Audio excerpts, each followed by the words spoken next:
Para saudara yang terkasih, selamat Minggu Paskah yang ke-6. Pada saat ini kita diundang untuk merenungkan dua bacaan yang luar biasa penting. Satu dari Kisah Para Rasul dan satu dari Injil Yohanes. Kedua bacaan ini bicara soal yang sama, bagaimana Tuhan membimbing kita untuk hidup dalam persatuan dan damai melalui kehadiran Roh Kudus. Mari kita mulai dari bacaan pertama. Dalam Kisah Para Rasul, terjadi keributan di jemaat mula-mula. Ada kelompok yang ngotot. Kalau kamu mau jadi Kristen, harus disunat dulu, sesuai hukum Musa. Lalu terjadilah perdebatan panas. Beda pendapat, beda budaya, beda kebiasaan. Wah, mirip zaman sekarang ya. Kita juga sering beda pendapat, bukan? Tapi apa yang luar biasa dari kisah ini? Para rasul dan para penatua tidak memilih ego masing-masing. Mereka berkumpul, berdiskusi, berdoa, dan akhirnya berkata, sebab adalah keputusan Roh Kudus dan keputusan kami. Wah, luar biasa. Artinya keputusan mereka bukan karena voting, bukan karena mayoritas, tapi karena mereka membiarkan Roh Kudus memimpin. Mereka sadar kalau mau gereja tetap utuh, harus dibangun di atas kasih, bukan aturan semata. Para saudara, kita masuk ke Injil Yohanes.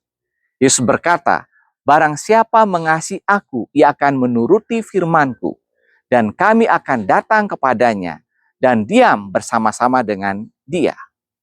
Luar biasa, bukan? Tuhan tidak tinggal di surga yang jauh. Tuhan tinggal di hati orang yang mengasihinya. Dan lebih dari itu, Yesus menjanjikan sesuatu yang sangat berharga. Damai sejahtera-Ku tinggalkan bagimu, damai sejahtera-Ku kuberikan kepadamu. Tapi perhatikan, Yesus bilang, damai sejahtera-Ku bukan seperti yang diberikan dunia. Dunia memberi damai lewat harta, status, atau hiburan. Tapi damai itu cepat hilang. Yesus memberi damai yang tahan badai. Damai yang tidak runtuh meski hidup sedang porak-poranda.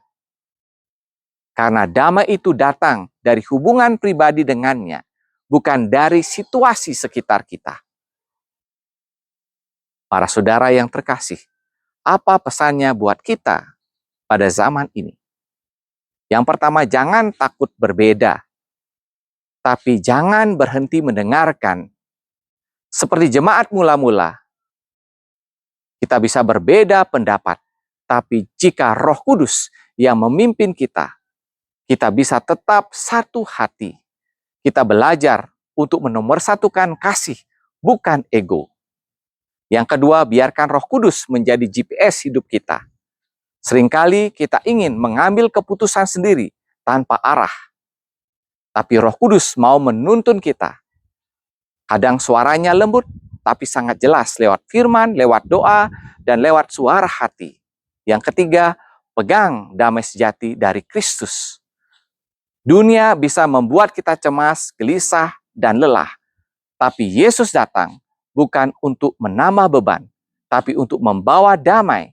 Damai yang membuat kita bisa tidur tenang, walau masalah belum selesai. Karena kita tahu kita tidak sendirian, Tuhan tinggal di dalam hati kita. Para saudara yang terkasih, hari ini, mari kita buka hati kita bagi Roh Kudus. Izinkan Dia membentuk hati kita, menyatukan kita dalam kasih, dan menguatkan kita dengan damai sejati. Karena hanya dengan itu, kita bisa jadi gereja yang hidup. Bukan karena aturan, tetapi karena kasih.